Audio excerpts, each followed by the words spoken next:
it's not a judgment on you personally. All that is it's one particular test that's intended to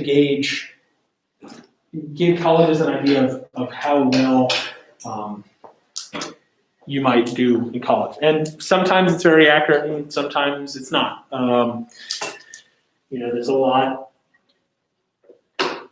to say for putting in the effort. You could ace the SAT, and if you don't put in any work, you're going to do terribly in college. Or you do not so well, but if you're willing to work really hard, then it can be the other way around. So, don't worry too much about these things, but do take them seriously because they do have an effect on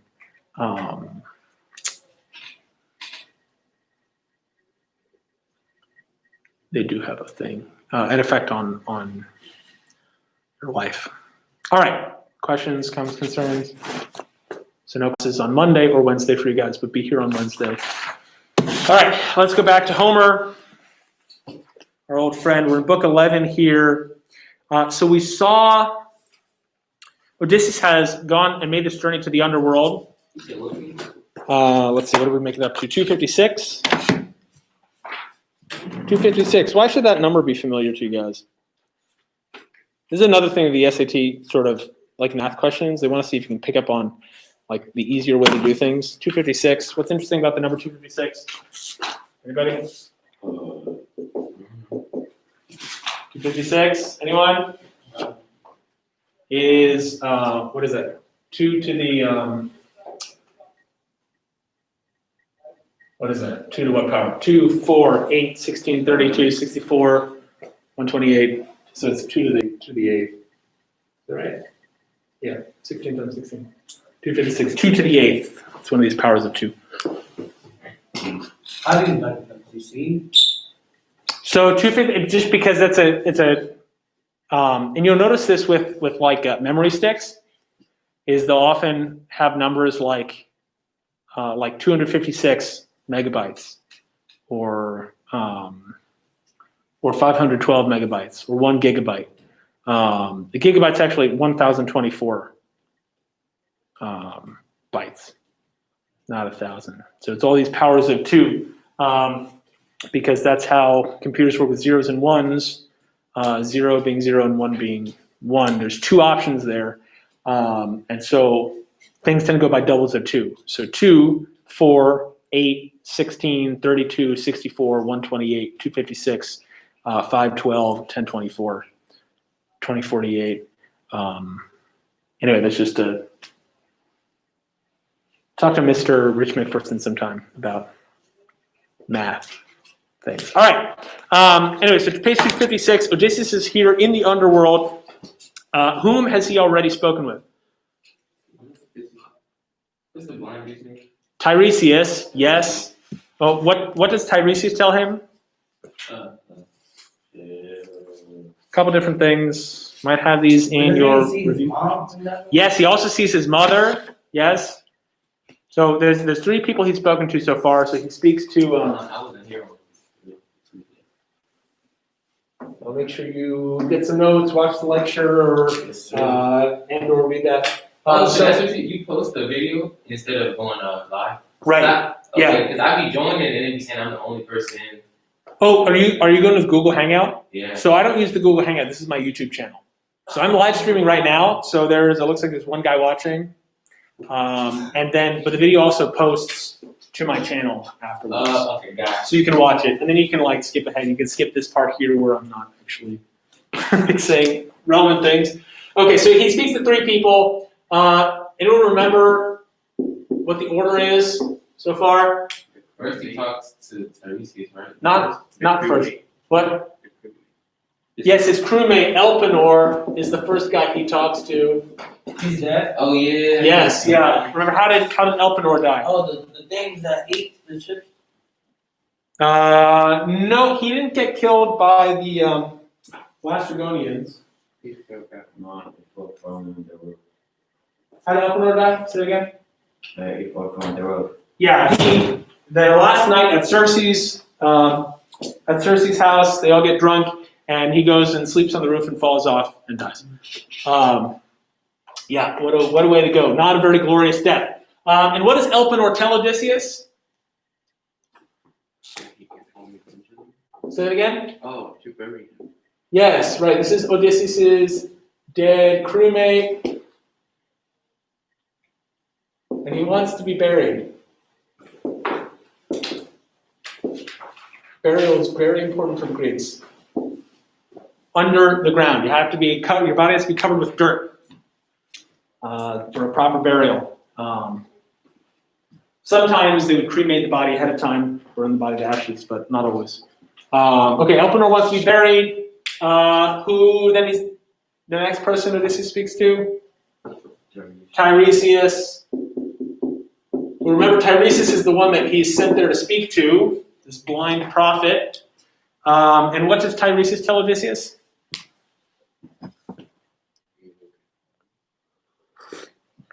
He tells him he will get home. So he actually tells him three things. Yes, it's going to be the last thing. What's the first thing that Tiresias tells him? Remember? This is on page... Page 252 and 253. Right, so Tiresias warns Odysseus about, what are these animals? Yeah, the cattle of the sun. What's the deal with the cattle of the sun? They're what? Don't harm them, or what will happen? Yeah, or his men will die. He says, you might make it home if you're able not to harm the cattle of the sun, but if you do, then all your crewmates will die. What's the second thing that Tiresias tells him? He tells him about the suitors, yes? And what does he tell Odysseus about the suitors? That Odysseus will be able to kill the suitors and take back his throne. And what's the third thing that Tiresias tells Odysseus? He has to make this sacrifice. Does that say cattle? Cattle, yeah. Okay. Move, yeah. He has to make a sacrifice to Poseidon. Why does he have to make a sacrifice to Poseidon? Oh, that's what Tiresias tells him? Yes. So Poseidon can stop cursing him. Right. To finally lift this curse from Poseidon, after he gets home, he's going to have to make this nice sacrifice to Poseidon. And what's the unusual aspect of this sacrifice to Poseidon? No unusual act? What's unusual about this sacrifice to Poseidon? That he has. It's what? What is it? The liquid sacrifice? It's not a libation, no, it's an animal sacrifice they'll have to make. What's unusual about it? The animal sacrifice part, there's nothing strange about that, but there's an unusual condition to it. Right, he has to go on another journey, a land journey this time, and find a people who have no idea what the sea is. Tiresias says on page 253. Who doesn't know? Well, so remember, there's no telephone, there's no books, there's no. Most people would never leave their own little area. You know, maybe you travel into town, but otherwise you're probably not doing much traveling unless it's for a big giant war like these Greeks have gone off on. He says in line 139, carry your well-planed oar until you come to a race of people who know nothing of the sea, whose food is never seasoned with salt, strangers all to ships with their crimson prows and long slim oars, wings that make ships fly. And here's your sign, unmistakable, clear, so clear you cannot miss it. When another traveler falls in with you and calls that weight across your shoulder a fan to winnow grain, then plant your bladed balanced oar in the earth and sacrifice fine beasts to the Lord God of the sea. Okay, he'll be carrying his oar, and when someone says, "Hey, why are you carrying a winnowing fan, this tool for harvesting wheat?" That's when he'll know that he is far enough from the sea that they have no idea what it is. They don't even recognize what an oar is. An oar? So yeah, it's like a paddle. So right, they're in their boat, the Greeks. Right, it's got a sail, but in addition to the sail, it's also got oars on them. Okay, and the oars, the men sit on benches while they row, and there's a slot the oar sits in for when it's moving back and forth in there. That's an oar, sort of like a paddle. The difference with a paddle, like a canoe, a paddle is shorter, and you don't lean it against the side of the boat. You can switch sides with it. You paddle on a canoe, you paddle on one side, paddle on the other side, or you're never going to move from one side to the other because they're amazingly long on a big ship like this. Or like a rowboat. A rowboat has oars, right? Oh yeah, like you have to move one side. Right. So the rowboat, you're going to be pulling on 2 oars separately, one for each side. Here with a big ship like this, each man has 1 oar. So you've got men on one side, men on the other side. That's how Odyssey moves. When they have to. When they're able to, they're going to sail with the wind because that's much easier.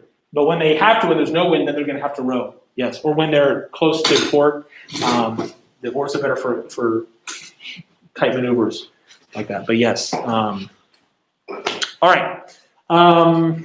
Okay, and then the third person he speaks to is his mother. Anyone remember her name? No. Her name is... I should know this.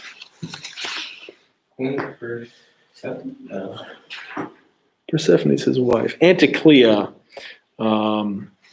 is his mother's name. Anticlea. Wait, so the test next week is on chapters 1 through 5? Just 1 through 5, yes. So review question sheets. You still have all the chapters are on your YouTube channel? They should be. All the videos are on the channel. The review sheets are on Jupiter Grades, so you can find those there also. We'll spend some time doing some review on Tuesday also, or if you want to come with some questions tomorrow, we'll do that too. All right. What does Anticlea, this is his mother, what does she tell him? What does he learn from her? He didn't know she was dead. He didn't know she was dead. When he left home, she was still alive. He finds out about her death by seeing her here in the underworld. Yeah, that's interesting. What happened? Yeah. I mean, he might have guessed. He was gone 20 years. That is crazy. Yes, and what does his mother tell him about her death?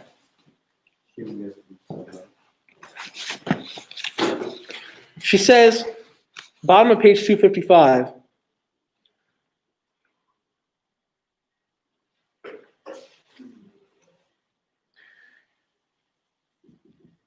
and I with the same grief, this is 3 lines from the bottom, I died and met my fate. No sharp-eyed huntress showering arrows through the halls approached and brought me down with painless shafts. Nor did some hateful illness strike me that so often devastates the body, drains our limbs of power. No, it was my longing for you, my shining Odysseus. You and your quickness, you and your gentle ways, that tore away my life that had been sweet. She died of homesickness. Homesick? Well, not homesickness, but Like a regular death? died of longing for Odysseus.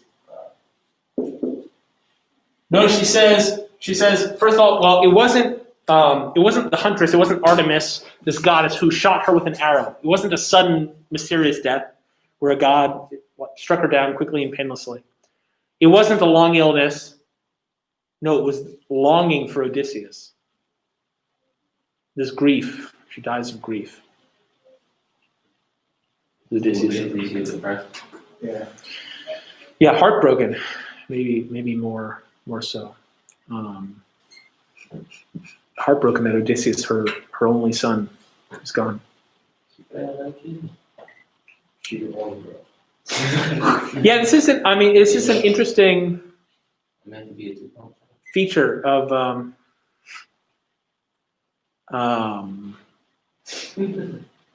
these Greek nobles tend not to have large families. Menelaus has, Agamemnon has 3 children. It seems to be kind of unusual. He's got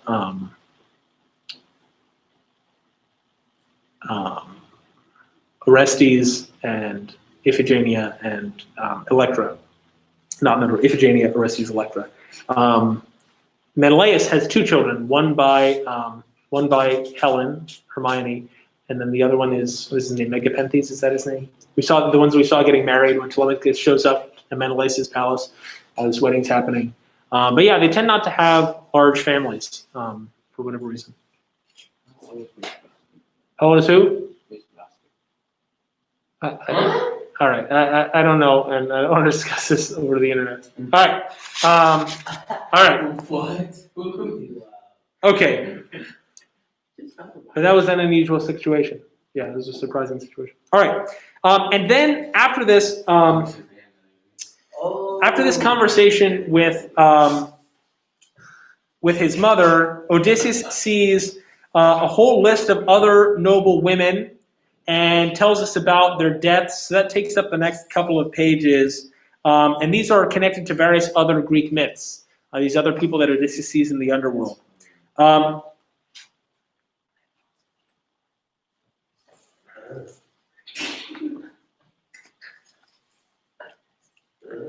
All right. And now, after the women, so we're going to skip ahead to page 262. Is that? We're going to skip ahead to page 262. So turn to Is it like 262. long? It's fairly long, but also this section in the middle where he sees all of these women, it's worth reading, but it's hard to understand if you're not familiar with a lot of the myths and the people involved. So if you're Homer's audience, where you know all these Greek myths, then it makes a lot of sense. For us, especially for you guys who are just not nearly as familiar with Greek myth as Homer's audience would have been, it's certainly worth reading, but you're going to need a lot of external information. Do you understand? Some of it. I mean, I don't know who all these people are in terms of Greek myth. There might be more information about some of them. Some of them, it's certainly possible with a lot of these things that there isn't really much other information we know about them from Greek myth. You know, the stories were lost. All right, so we're on page 262, and Persephone sends the women away, and now we're going to see some different people. Now then, no sooner, this is the top of 262, just 3 lines from the top.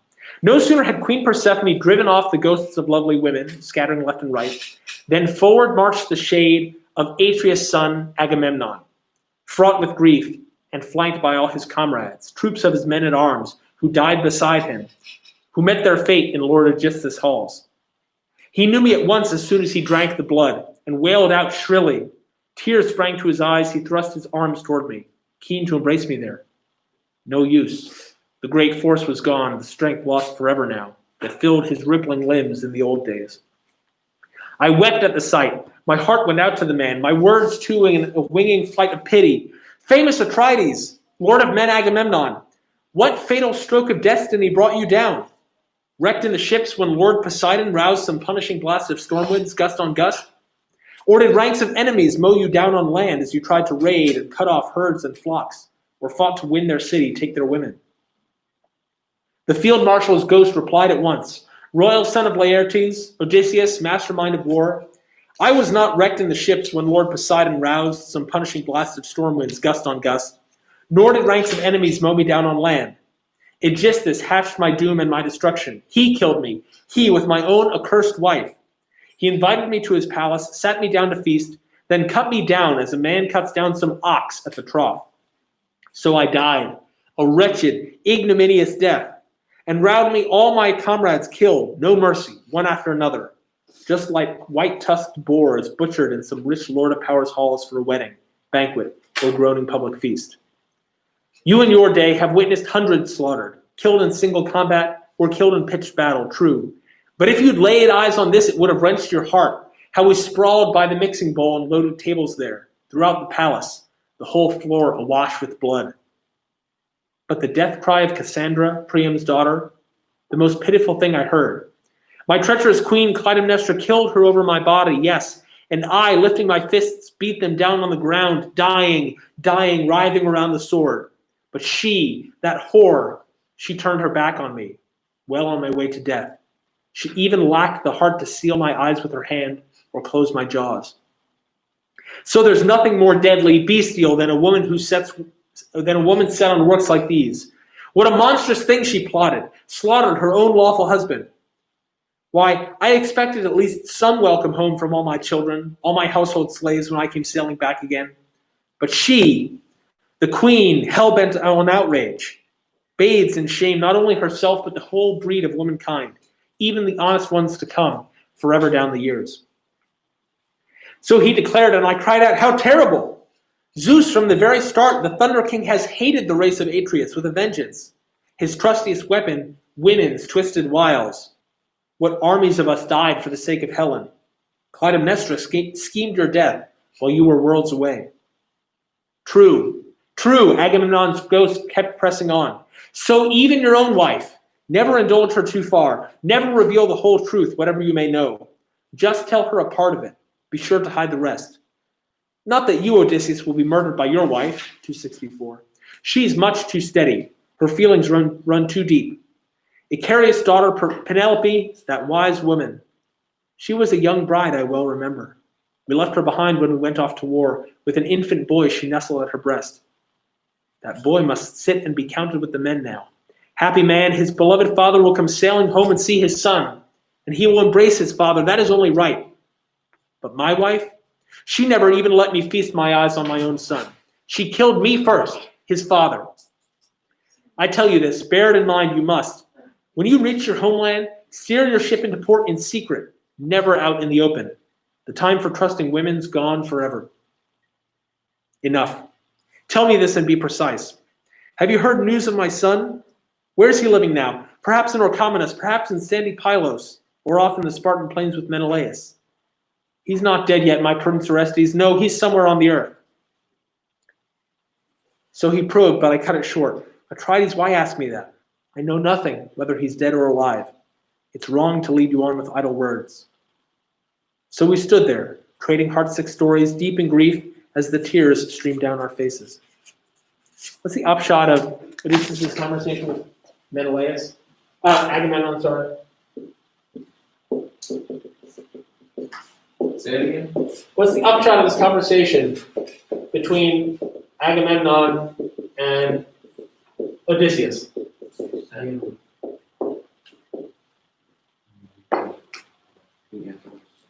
Say again?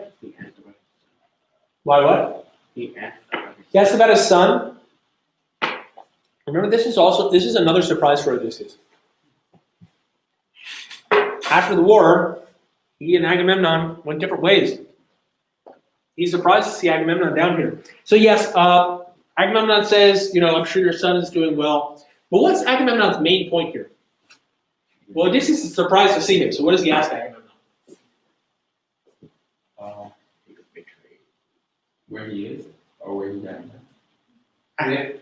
What does Odysseus ask Agamemnon? He's surprised to see Agamemnon dead. How did he die? How did he die? What happened? You're the leader of men, king. How did you die? And what does Agamemnon tell him? He tells him the truth. He tells him, my wife and her lover murdered me and my men. It was horrible. Blood everywhere. Slaughtered like animals as they were eating. What advice does Agamemnon give Odysseus? Not trust everybody. Don't trust women. Don't trust your wife.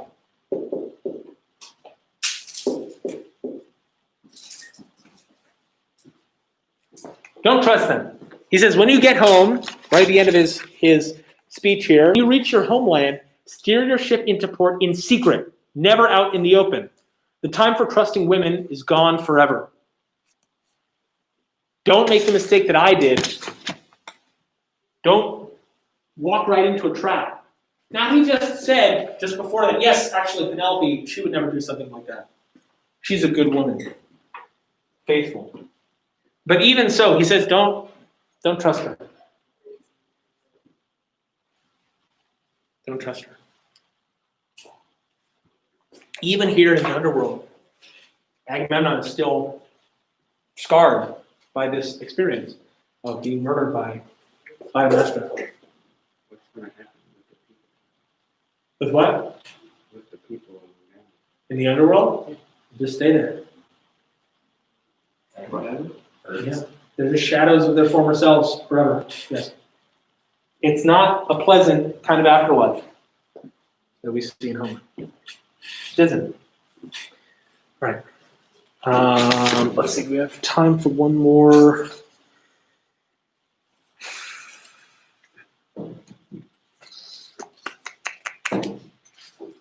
Okay. Read the rest of this.